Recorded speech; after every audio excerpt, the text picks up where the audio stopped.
नमस्कार, बहुत स्वागत है आप सबका। आप देख रहे हैं छत्तीसगढ़ की बात। मैं हूं पुनीत पाठक।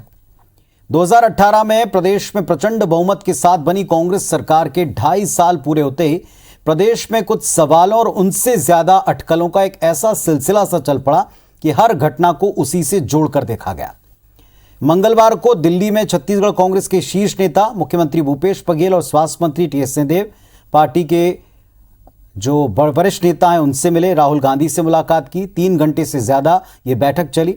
तीनों दिग्गज जब प्रदेश सरकार में नेतृत्व परिवर्तन की बात जो लगातार अटकलों के तौर पर की जा रही थी बाहर आए तो सिरे से उसको खारिज किया।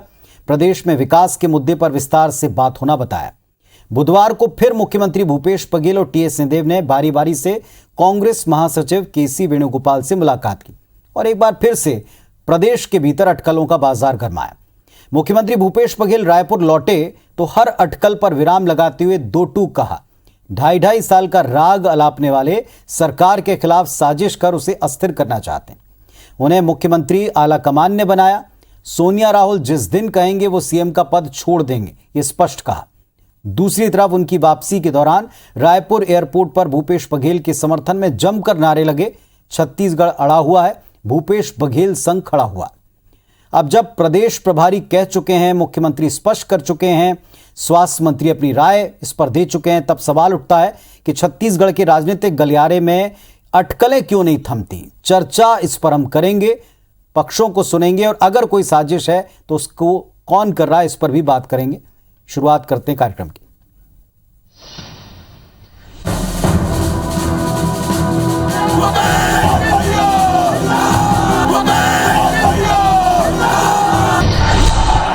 सब सोनिया जी, राहुल जी के नारा लगा रहे हैं, कांग्रेस पार्टी के नारा लग रहे हैं।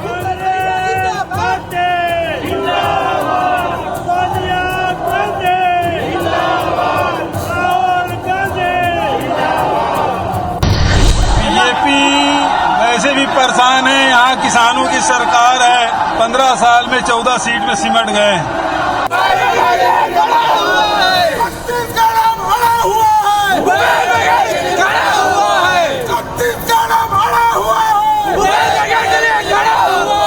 जहाँ तक के सरकार की बात है, सोनिया जी ने, राहुल जी ने मुझ जैसे किसान को सरकार की जिम्मेदारी सौंपी और ये सरकार किसानों की है, आदिवासियों की है, मजदूरों की है। ये छत्तीसगढ़ के 2 करोड़ 80 लाख लोगों की है, सबका प्रतिनिधित्व करती है, बहुत शानदार ढंग से काम कर रही है।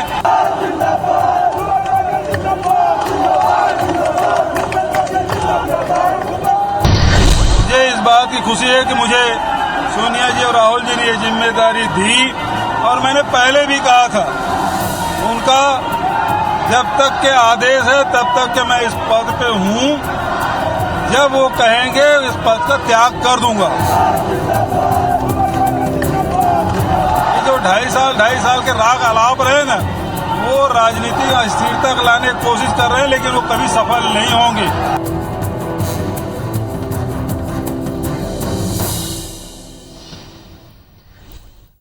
तो एक बार फिर से मुख्यमंत्री ने सारी अटकलों पर विराम लगाया। एक बार फिर से उन्होंने वो तमाम बातें कहीं जो कल 3 बड़े नेता, दिग्गज नेता दिल्ली में कह चुके थे। एक और बात उन्होंने की कि कोई है जो लगातार चीजों को अस्थिर करने की कोशिश कर रहा है, माहौल बिगाड़ने का प्रयास कर रहा है। हमारे साथ इस वक्त 2 बहुत ही स्पष्ट वक्ता नेता हैं। अनुभवी सुरेंद्र शर्मा जी कांग्रेस पार्टी से और तेज तर्रार स्पष्ट वक्ता संजय श्रीवास्तव जी भारतीय जनता पार्टी से। आप दोनों को नमस्कार, बहुत स्वागत है आपका इस चर्चा में।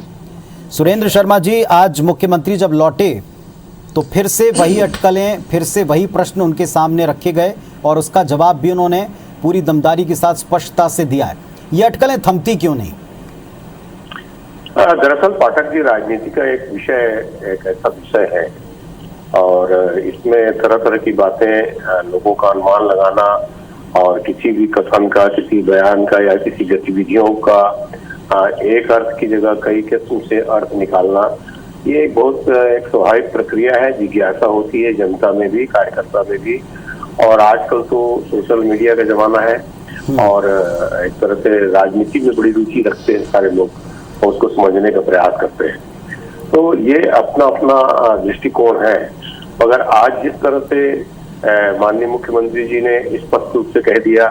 और जिस तरह से कल दिल्ली में बैठक के बाद हमारे प्रदेश के प्रभारी माननीय PL पूनिया जी ने, माननीय मुख्यमंत्री भूपेश बघेल जी ने और सम्माननीय TS सिंहदेव जी ने जिस तरह से सारी बातों को साफ कर दिया, ये स्पष्ट हो जाना चाहिए कि छत्तीसगढ़ की सरकार पूरी तरह से एकजुट है, सभी लोग एक साथ हैं और एक साथ मिलकर पार्टी की घोषणाओं को, पार्टी की योजनाओं को और पार्टी के नीति नियमों को छत्तीसगढ़ में लागू करने के लिए पूरी तरह से प्रतिबद्धता के साथ निरंतर सक्रिय है। अब राजनीति के क्षेत्र में ऐसा है कि कयास लगाए जाते हैं और खास तौर पे भारतीय जनता पार्टी तो इसी उम्मीद पर टिकी हुई है कि शायद इधर कुछ हो तो हमारी कुछ बात बने, वरना जिस तरह से छत्तीसगढ़ की जनता ने भारतीय जनता पार्टी को जिस मुकाम पर पहुंचाया है, उनको उम्मीद कोई दिखती नहीं। तो दरअसल में इसको हवा देने का काम भी कई किस्म के इस तरह के लोगों के द्वारा किया जाता है। मगर स्पष्ट हो गया है कल के शीर्ष बैठक के बाद की इन सारी बातों पर चर्चा करने के बजाय हमारे हाईकमांड ने छत्तीसगढ़ की योजनाओं पर चर्चा किया, यहाँ की राजीव गांधी न्याय योजना पर चर्चा किया, यहाँ की गोधन न्याय योजना पर चर्चा किया। मजदूरों को जो 6,000 रुपये की राशि देने की बात है, ये बहुत पुराना प्रस्ताव है माननीय राहुल गांधी जी का कि देश के तमाम ऐसे लोगों को एक निश्चित राशि दी जाए। तो उसके संबंध में चर्चा हुई। संभागवार सभी विकास कार्यों की योजनाओं पर चर्चा हुई और सभी लोगों ने ये स्पष्ट कर दिया कि मुख्यमंत्री ये बदलने के संबंधी किसी किस्म का चर्चा न था, न है और न इसकी संभावना है। संजय श्रीवास्तव जी हैं भारतीय जनता पार्टी से। संजय जी, आज स्पष्ट तौर पर जब मुख्यमंत्री जी लौटे तो उन्होंने भी कह दिया, लेकिन हम रिएक्शन देख रहे थे बीजेपी के, अभी भी वो बार बार ये कहते हैं कि कुछ गड़बड़ है, कुछ गड़बड़ है। तमाम नेता स्पष्ट तौर पर कह चुके हैं, सारी बात कह चुके हैं। 48 के बाद भी थमती नहीं। आज मुख्यमंत्री ने कहा कि 3 से लेकर 18 तक जो स्थितियां थी वो कमजोरियों का फायदा उठाते हुए बीजेपी सरकार चलाती रही और आज वही सरकार को अस्थिर करने के प्रयास में है।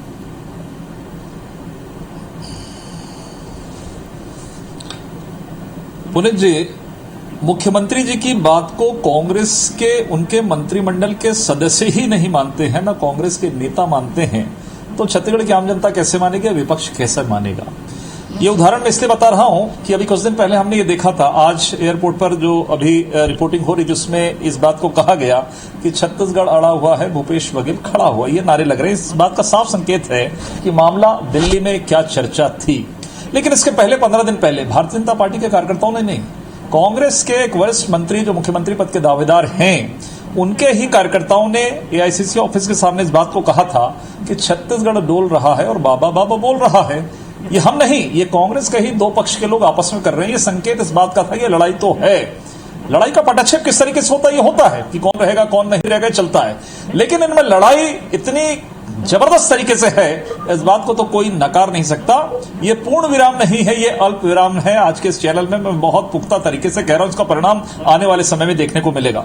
दूसरा भी जो सुरेंद्र शर्मा जी कह रहे थे कि छत्तीसगढ़ की जनता ने भारतीय जनता पार्टी को जिस मुकाम पर पहुंचा दिया है, तमाम प्रकार की बातें कर रहे थे। बिल्कुल उस मुकाम पर पहुंचाया। हमको भी अपेक्षा नहीं थी कि हम 14 पे रहेंगे या 15 सीटें हमारी आएंगी, लेकिन छत्तीसगढ़ की जनता को इतने नकारेपन की अपेक्षा भी इस सरकार से नहीं थी कि आपने जो वादा किया है, तमाम प्रकार के वादे किए हैं, वादों की प्राथमिकता तो कचरे के ढेर में चली गई, लेकिन आपकी प्राथमिकता तो पद बचाना, कौन कहां रहेगा, कौन निगम मंडल में, आयोग में सूची में आएगा नहीं आएगा।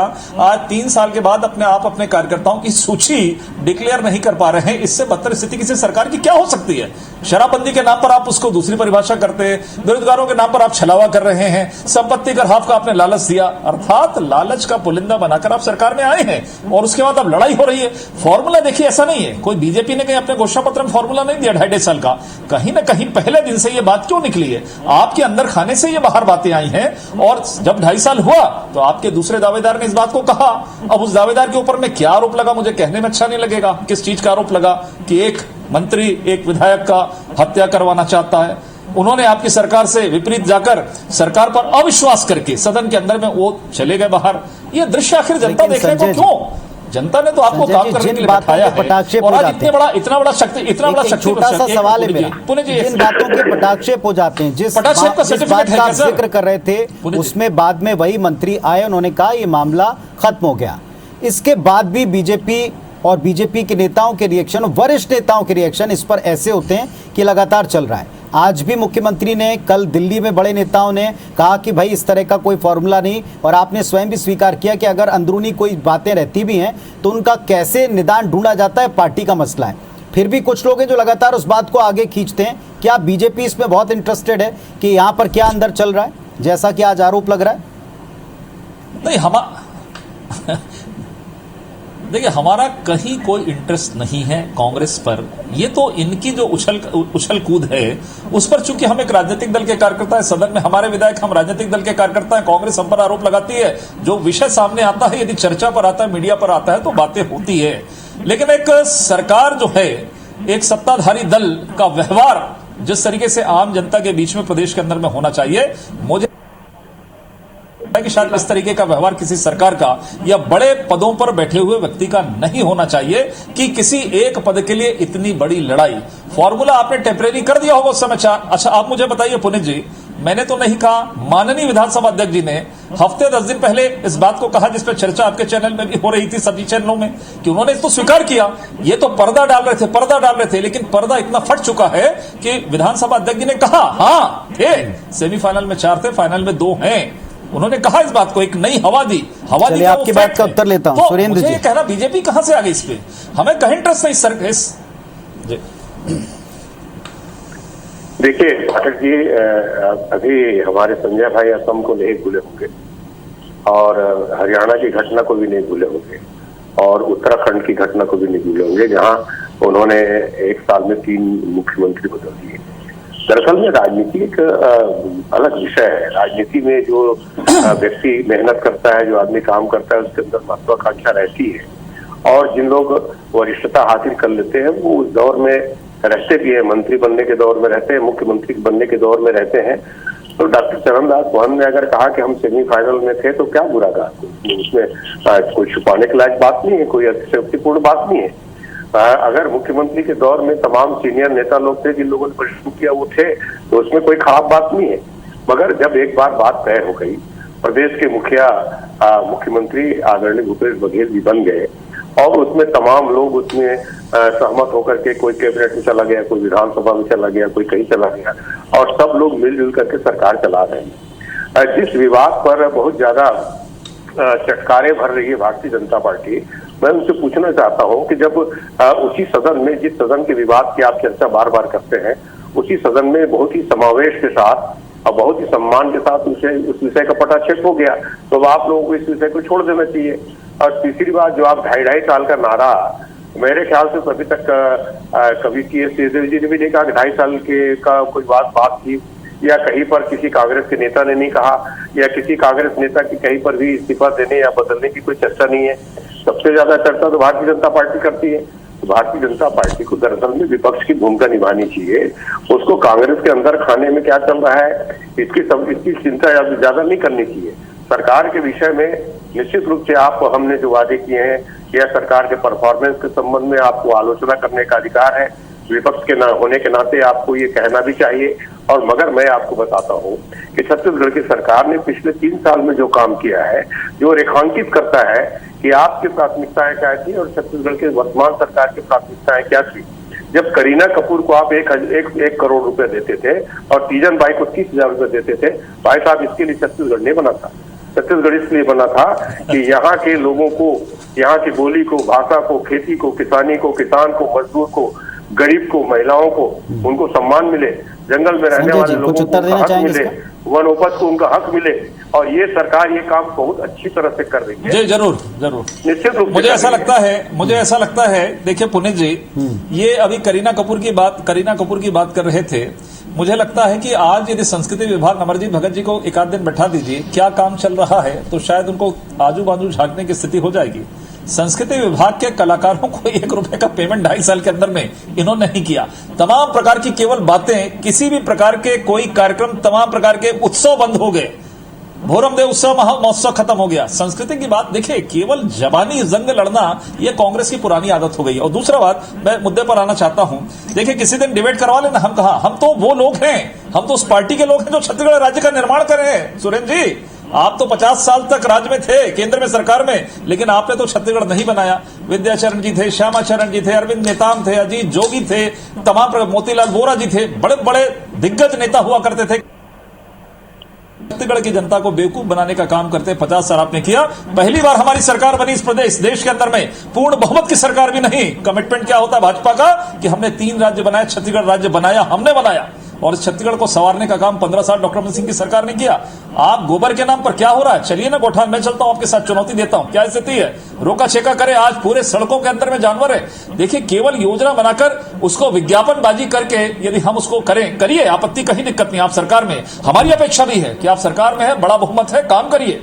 शराबबंदी को भूले तो नहीं है ना, कि शराबबंदी को भूल तो नहीं गया आप? चलिए, शराबबंदी की नई परिभाषा कर रहे हैं। दो और आरोप हैं, तमाम प्रकार के थोड़ा विकास के काम सा विषय पर ही तो रहेंगे। मुझे ऐसा लगता है कि देखिए, थोड़ा विषय पर ही रहेंगे। 2 और बातें जो मुख्यमंत्री ने ऐसा कही है और कि बीजेपी हमारी तो के शुभकामनाएं, रिएक्शन पर कांग्रेस ने भी कही। उन्होंने ये भी कहा है कि साहब कमजोरियों पर जीतती रही है, प्रदेश बनने के बाद बीजेपी कमजोरियों पर जीतती रही है, ये उनका आरोप है। और कुछ लोग हैं जो इस मजबूती से चलने वाली सरकार को और एक किसान के पुत्र को सीएम के तौर पर देखने के तौर पर वो पचा नहीं पा रहे। इस आरोप पर बीजेपी क्या कहेगी? मुख्यमंत्री जी ने आज ये कहा कि 2003 से लेकर, अभी आप प्रदेश बनाने की बात कर रहे थे, प्रदेश बनने के बाद ज्यादातर समय सत्ता में भारतीय जनता पार्टी रही, लेकिन आरोप कांग्रेस का स्पष्ट तौर पर है कि 3 से लेकर 18 तक दूसरों की कमजोरियों पर जीतते आए। इशारा कहाँ था वो भी आप समझ रहे हैं किस तरीके से।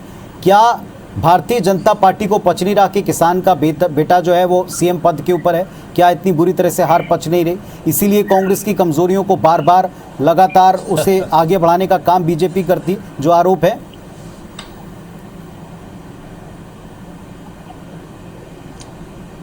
देखिए, जब इस तरह की कोई बात करता है तो मुझे लगता है उससे ज्यादा कमजोर कोई व्यक्ति या उससे ज्यादा कमजोर कोई संस्था नहीं हो सकती। वही कांग्रेस का हाल है।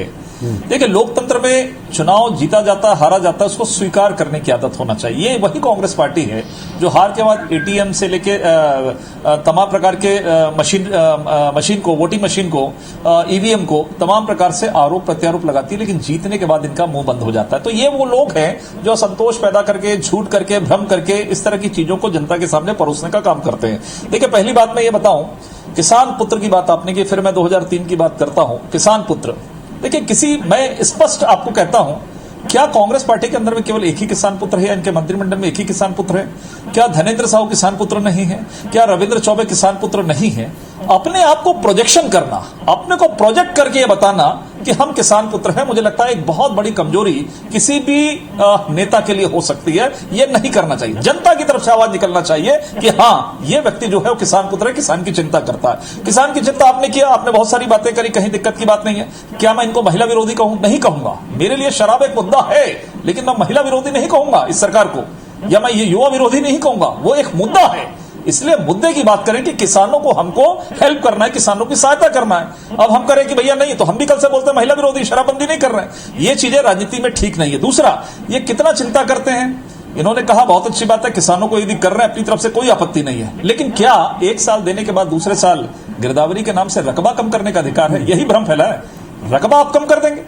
यदि कोई व्यक्ति 1 करोड़ 15, यदि 1 एकड़ कर रहा है, 2 एकड़ कर रहा है, 5 एकड़ कर रहा है, थोड़ा सा विषय से अलग जा रहा है। के रखबा कम करने वाले शर्मा जी, यदि आपके पास पैसा नहीं, आपने ये जो आरोप लगे, दूसरा विषय ये है सर, ये जो आरोप लगे साजिश के, ये साजिश के आरोप के साथ साथ वहां कुछ नारे लगे, इस पर भी अब उसी नारे को आगे रखते हुए बात को आगे बढ़ाया जा रहा है कि जो दिल्ली में हुआ, जो यहाँ पर नारे लगे, अभी भी कुछ है, कुछ होगा, कुछ है, कुछ होगा, ये अटकल थमती नहीं। पार्टी के भीतर किस तरह का माहौल है? एक वो है जो भारतीय जनता पार्टी बताती है, विपक्ष बताता है, और जो सामने नजर आता है, और एक अंदर। क्या आप कहेंगे इस मंच के ऊपर क्या स्थिति है? मैं फिर पूछूंगा, ये अटकल क्यों नहीं रुकती? नहीं, मैं तो बिल्कुल निश्चित रूप से कहूंगा कि इस विषय में बिल्कुल मैं आपके चैनल के माध्यम से आश्वस्त कह रहा हूँ कि कांग्रेस पार्टी के अंदर किसी किस्म की कोई मतभेद या किसी किस्म की इस बात की किसी तरह की बात है नहीं। मैंने कहा कि ये जो सोशल मीडिया का जमाना है, लोग अपने अपने हिसाब से परसेप्शन बनाते हैं, बातें करते हैं, बात फैलती है और उस हिसाब से लोगों की अपनी अपनी धारणाएं बनती है। मगर वास्तविक बात यह है कि कांग्रेस पार्टी पूरी तरह से एकजुट है, एक साथ है, सरकार भी, संगठन भी। हमारे संजय भाई ने बहुत सारी बातें कही और उनके विषय में थोड़ा सा उत्तर देना मैं बहुत जरूर समझता हूँ कि इनका कहना यह है कि कांग्रेस पार्टी सिर्फ झूठ बोलती है।